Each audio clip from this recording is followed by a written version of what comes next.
En la continuación de este subprograma Momento Deportivo, voy a conversar ahora con Guillermo Saleta, periodista, dirigente deportivo de larga data en República Dominicana, residente en Santiago de los Caballeros. Esta semana, Guillermo, primero, buenas tardes, un placer tenerte en Momento Deportivo. ¿Cómo anda la salud por ahí? Buenas tardes, Héctor. Excelentemente bien, todo tranquilo. Estamos en pandemia, estamos en cuarentena y a tu disposición, un amigo de tantos años y de tantas batallas compartidas. Eso es importante. Así es, en eso Sí. estamos. Esta semana, específicamente el miércoles 24, se cumplieron 34 años de la inauguración de los Juegos Centroamericanos y del Caribe, Santiago 86.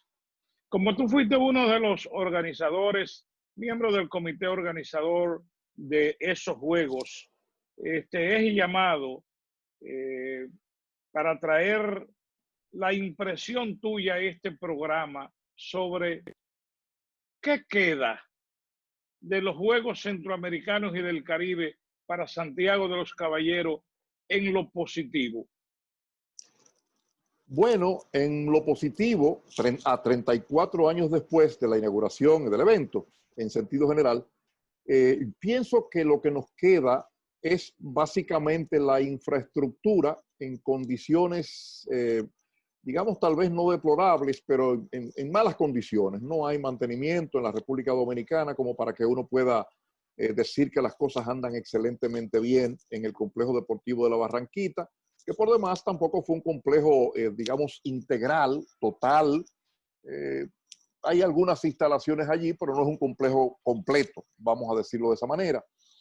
Y también, no solamente un poco de la frustración de que el proyecto original de lo que sería la ciudad deportiva fue truncado, porque tú sabes que aquí no hay continuidad de Estado. Cada vez que viene un cambio de gobierno, el que viene desconoce el proyecto, digamos, histórico que está planteado en ese lugar, y no solamente en el deporte, en todo.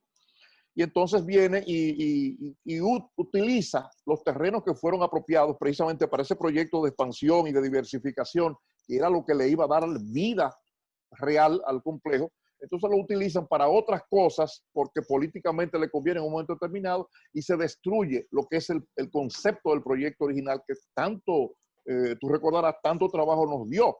Ahí debió haber habido ya hace muchos años, no para los Juegos, sino posteriormente para los Juegos, en el proyecto de expansión, una villa deportiva, una serie incluso una escuela de educación física estaba proyectada ahí para aprovechar toda esa infraestructura. No se dio porque, bueno, se cambiaron los planes como se cambian los gobiernos aquí. Y eso nos deja un poco de esa insatisfacción de que ahora la Barranquita es utilizada básicamente, exclusivamente en algunas disciplinas, en condiciones precarias, para la práctica deportiva. Pero no hay... Hablamos ahí solamente de béisbol y softball. Béisbol y softball, sí, el atletismo hace algún tipo de actividad, el tenis de mesa es muy activo allí, y ese tipo de cosas, pero por ejemplo el caso del tenis de campo prácticamente desapareció de allí, aquello es una ruina. Y así está ocurriendo con muchas otras cosas. Nunca ha habido la seguridad necesaria en la zona, nunca se ha importantizado. Parecería como que los gobiernos que suceden al que construyó eso, lo que quieren es destruir eso, lo que el gobierno anterior hizo o los gobiernos anteriores hicieron, para que no se recuerde ese legado en función de la figura de ese presidente. Y el que llega entonces quiere borrar con cica de gato todo lo que se hizo.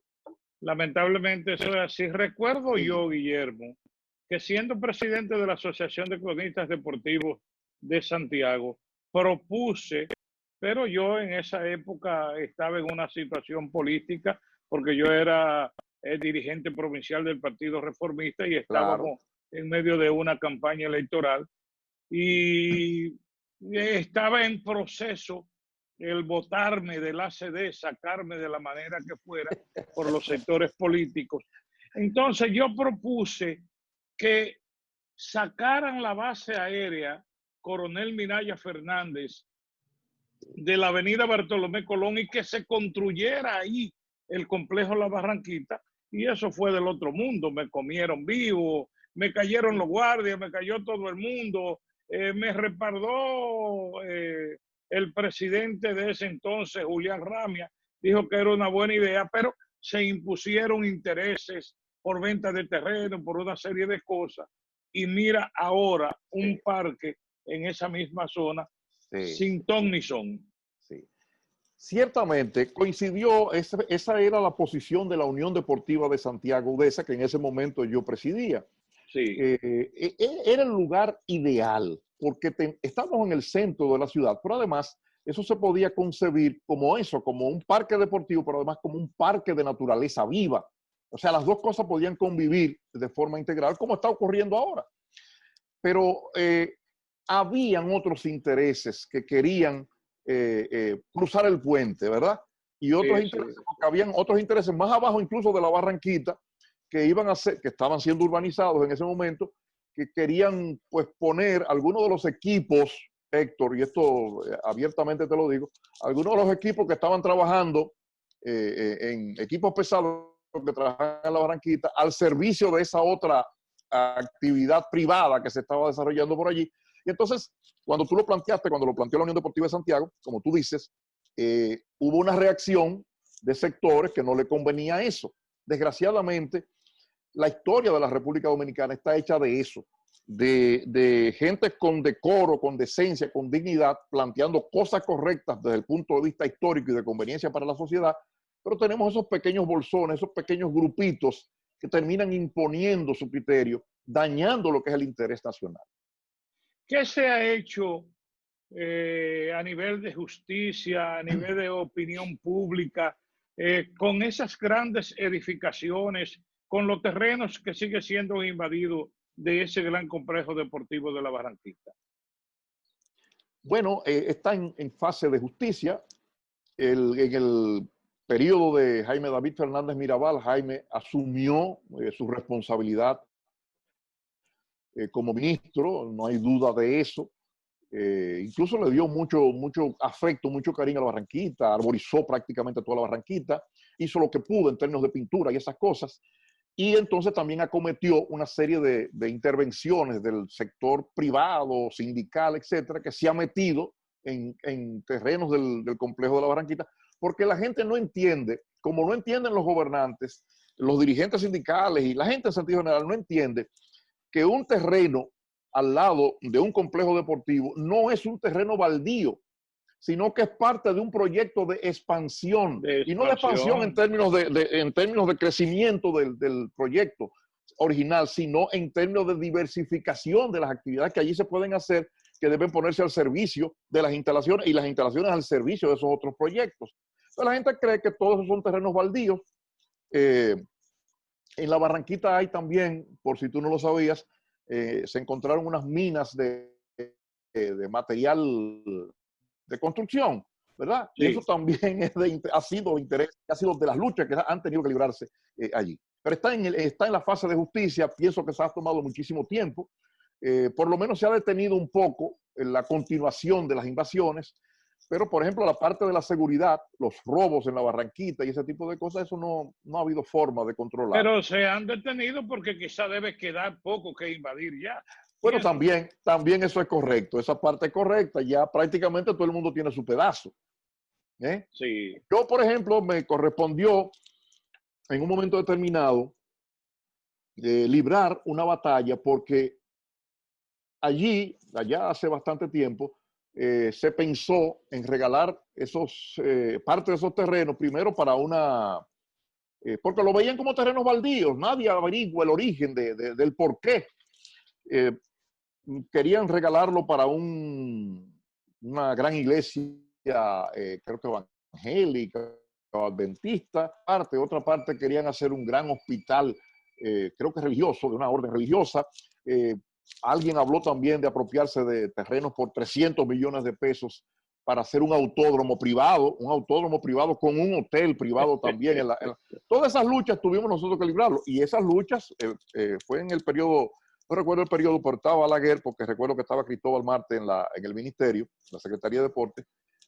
Todas esas luchas hubo que librarlas, Sí, porque yo recuerdo eso si perfectamente. no, hace tiempo que la Barranquita fuera fuera ¿qué te digo? Un antro de pedazos de terrenos, ¿verdad? De urbanismos. Pero es parte casi de eso. Sí, sí, sí. 34 años después, Santiago, el país, República Dominicana, 70 medallas, recuerdo que fueron 70, ¿verdad? 9, no Sí, se sí. me olvida, 9 oro, 34 plata, 27 bronce. ¿Cómo está Santiago a nivel deportivo 34 años después de la fiesta más grande que ha tenido el deporte santiagués y el deporte de la región del Cibao? Después de los Juegos, mantuvimos durante buenos años un nivel de calidad de nuestros atletas, de masificación del deporte. El mismo evento centroamericano y del Caribe ayudó a incentivar esa práctica. La fortaleza de las instituciones, la Unión Deportiva de Santiago, las asociaciones, otros organismos también mantenían una fortaleza muy fuerte. El caso, por ejemplo, de los clubes que todavía en esa época no habían hecho la crisis que en este momento pasan, por la que pasan. Sin embargo, vino la intervención. El movimiento deportivo de Santiago se concentró alrededor del Palacio de los Deportes, hoy Arena del Cibao. Allí, en diferentes espacios, tenían prácticas deportivas, unas 9, 10, 11 disciplinas deportivas, sobre todo el combate, el judo, el karate, no sé qué cosa.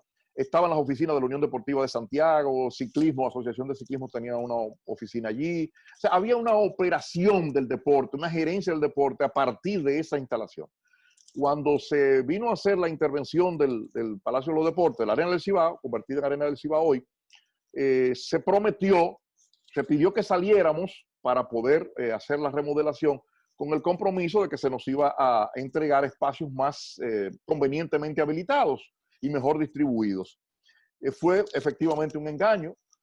Era la forma de sacar a todo el movimiento deportivo de su centro operativo natural de toda la vida. Y efectivamente, a partir de ahí, nuestras instituciones comenzaron a ser peregrinas. Nadie sabe a dónde hay una institución deportiva, nadie sabe a dónde cayó ese premio de una asociación o de la otra. La Unión Deportiva de Santiago ha peregrinado por todo Santiago y ha sido terrible estas cosas. Incluso el engaño fue tal que se sacó y se le pagó, por lo menos a la Unión Deportiva de Santiago, se le ofreció pagarle un alquiler en uno de los locales de la Asociación de Cronistas Deportivos de Santiago y se le pagó 2 meses y efectivamente se lo dejó botado ahí después de la terminación con una deuda grandísima. No se cumplió. Sí, no se cumplió y eso entró incluso en la provocación de un cierto nivel de conflicto entre dos instituciones hermanas, ¿verdad?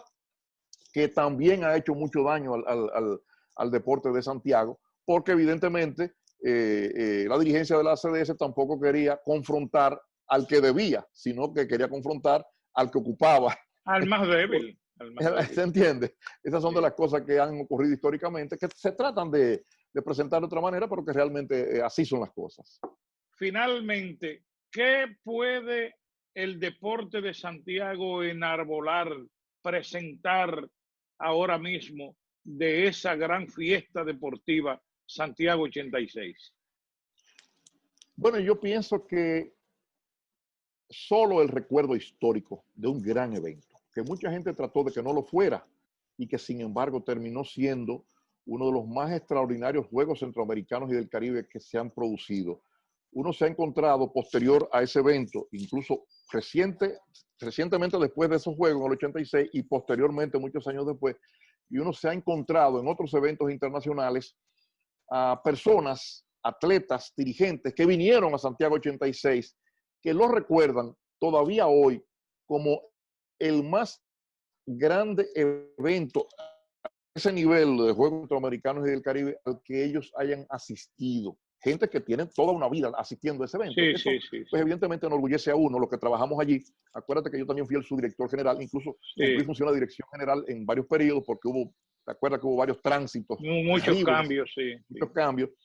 Y bueno, yo pienso que solamente el recuerdo histórico Lo otro, de alguna manera, habría que, en términos de hoy, del día de hoy, habría que calificarlo de decepcionante.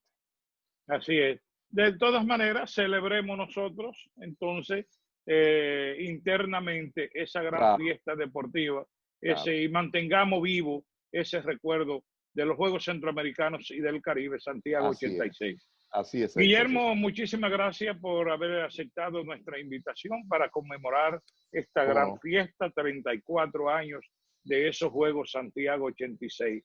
La gracias por tu participación y ya pronto ojalá tendremos la oportunidad de tenerte nuevamente por acá.